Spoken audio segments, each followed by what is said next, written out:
13 barang siapa tahu nanti dipakai yang ternyata malah bikin sumpek dan kumuh. Sebelum lanjut lagi, jangan lupa untuk klik tombol subscribe, share, dan like ya. Dan kalau Bunda punya usul atau ide tema video berikutnya, langsung aja komen di bawah ya. Makasih. Dan kita lanjut sekarang.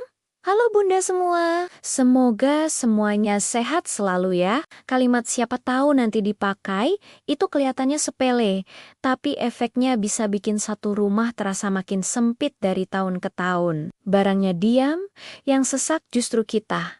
Apalagi di kondisi sekarang saat banyak ibu lebih sering di rumah, ruang gerak terbatas, pikiran juga penuh. Dan rumah yang harusnya jadi tempat pulang malah terasa seperti gudang kenangan yang tidak pernah disortir. Ini bukan soal rajin atau malas, tapi soal kebiasaan kecil yang pelan-pelan menggerogoti kenyamanan. Topik ini penting karena banyak ibu merasa capek tanpa tahu penyebab pastinya. Rumah sudah disapu, dipel, wangi, tapi tetap terasa berat. Ternyata sumbernya bukan debu, melainkan barang-barang dengan label siapa tahu. Sedikit satire ya bun, kita ini sering merasa hemat.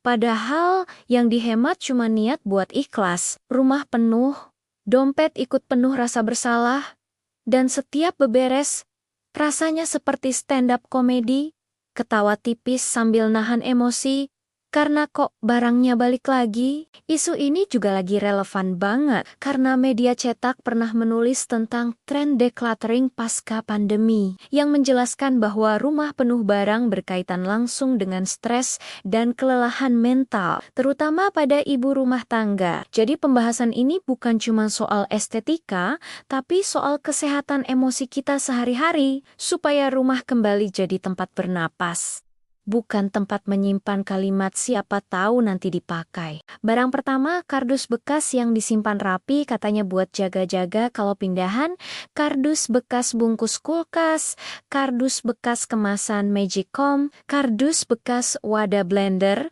yang awalnya masih kaku dan kinclong, lalu berubah jadi lemes, bau apek, dan jadi rumah debu. Kita sering merasa aman karena mikir suatu hari pasti kepakai. Padahal realitanya kalau pindahan pun kita lebih milih kardus baru daripada kardus yang sudah kayak habis ikut perang, tapi tetap disimpan. Karena sayang, karena dulu mahal, karena emak-emak tuh susah move on dari barang yang masih berbentuk kotak. Barang kedua, baju yang sudah kekecilan atau kebesaran dengan harapan klasik. Siapa tahu nanti kurus, siapa tahu nanti gemuk, siapa tahu nanti mood hidup balik lagi. Padahal tiap buka lemari yang ada bukan motivasi, tapi drama batin. Baju ini jadi saksi sejarah, berat badan kita naik turun, dan bukannya bikin semangat, malah bikin lemari penuh. Dan kita berdiri lama sambil bilang tidak ada baju. Padahal bajunya satu lemari, tapi tidak ada yang mau dipakai. Barang nomor 3, tas rusak tapi masih disayang. Resleting yang sering macet dikit, tali copot dikit, warnanya lucu dikit, kenangannya banyak banget. Akhirnya tas itu pensiun dini di pojok lemari. Tidak pernah dipakai, tidak pernah diperbaiki, cuma jadi penghuni tetap yang setiap beberes kita angkat lalu taruh lagi. Karena katanya nanti juga bisa dipakai.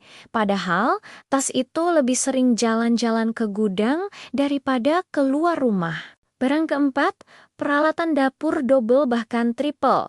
Saringan ada 3, spatula ada 5, sendok kayu lebih banyak dari jumlah anggota keluarga. Alasannya takut kurang, takut rusak, takut nanti butuh. Padahal tiap masak yang diambil ya itu-itu saja. Sisanya cuma bikin laci susah ditutup dan bikin kita kesel sendiri karena nyari satu barang, tapi yang keluar semua. Barang nomor 5, botol dan toples bekas yang katanya bisa dipakai lagi. Bekas selai, bekas saus, bekas minuman, semua dicuci bersih, lalu ditumpuk rapi, rencananya mau dipakai buat bekal, buat bumbu, buat serbaguna. Kenyataannya cuma numpuk di sudut dapur sampai kita lupa tutupnya yang mana. Dan dapur jadi terasa penuh walau sebenarnya bersih. penuh oleh harapan yang tidak pernah dieksekusi. Barang nomor 6, kertas-kertas yang disebut penting tapi sudah tidak penting, nota lama, buku manual alat yang sudah rusak, brosur diskon yang diskonnya sudah lewat bertahun-tahun. Semuanya disimpan karena takut suatu hari butuh. Padahal kalau ditanya butuhnya kapan dan buat apa, jawabannya cuma nanti. Nanti yang tidak pernah datang, tapi kertasnya terus bertambah. Barang ketujuh, mainan anak yang sudah rusak atau tidak pernah dimainkan. Alasannya selalu kasihan. Kasihan anaknya, kasihan duitnya, kasihan kenangannya. Padahal anaknya sudah lupa. Yang ingat justru ibunya setiap kali nyapu dan kesandung mainan itu lagi. Rumah jadi penuh nostalgia yang bikin kaki sakit dan hati sedikit kesel. Barang ke-8, dekorasi yang sudah tidak sesuai selera.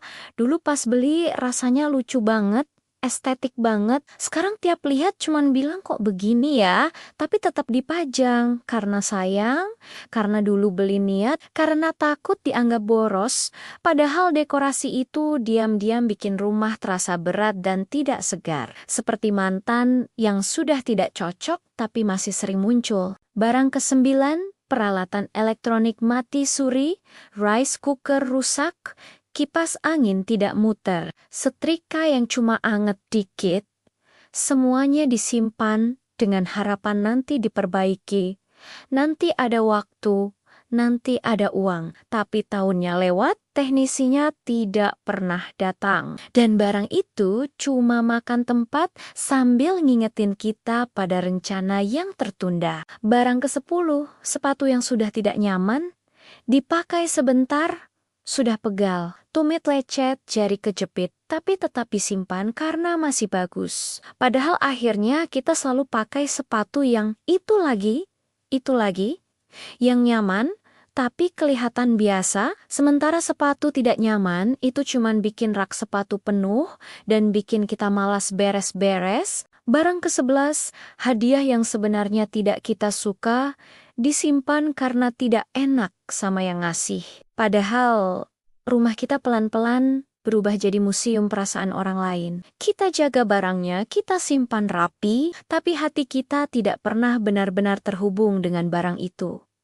Yang ada cuma rasa sungkan yang menetap. Barang ke-12, barang kerajinan atau hasil proyek dadakan saat lagi semangat, pas lagi pengen produktif, pas lagi nonton video DIY, hasilnya disimpan dengan bangga karena buatan sendiri, tapi setelah itu tidak pernah disentuh lagi. Cuma jadi pajangan berdebu yang bikin meja penuh, dan bikin kita mikir kenapa dulu kepikiran bikin ini. Barang ke-13, barang-barang kecil yang tidak jelas kategorinya. Kabel entah punya siapa, kunci tanpa pasangan, alat kecil yang fungsinya kita sendiri lupa. Semuanya dikumpulkan dalam satu kotak. Siapa tahu, kotak yang tiap dibuka bikin kita bengong. Karena isinya banyak, tapi tidak ada yang benar-benar kita butuhkan sekarang. Di tengah tumpukan barang siapa tahu itu, kita sebenarnya sedang menunda rasa lega sendiri. Seolah rumah harus ikut menanggung semua kekhawatiran masa depan. Padahal rumah cuma ingin dipakai buat naruh badan yang capek dan pikiran yang lelah. Bukan buat jadi museum harapan gagal. Dan lucunya kita sering bilang rumah sempit sambil nambahin satu barang lagi dengan wajah polos penuh niat baik. Kadang yang bikin sumpek bukan lemari atau sudut dapur, tapi pikiran ibu yang kebanyakan mikir nanti, dan nanti, sampai lupa hari ini juga butuh ruang buat napas. Dan kalau rumah bisa ngomel, mungkin dia sudah bilang, "Tolong ya bun, aku pengen lega juga."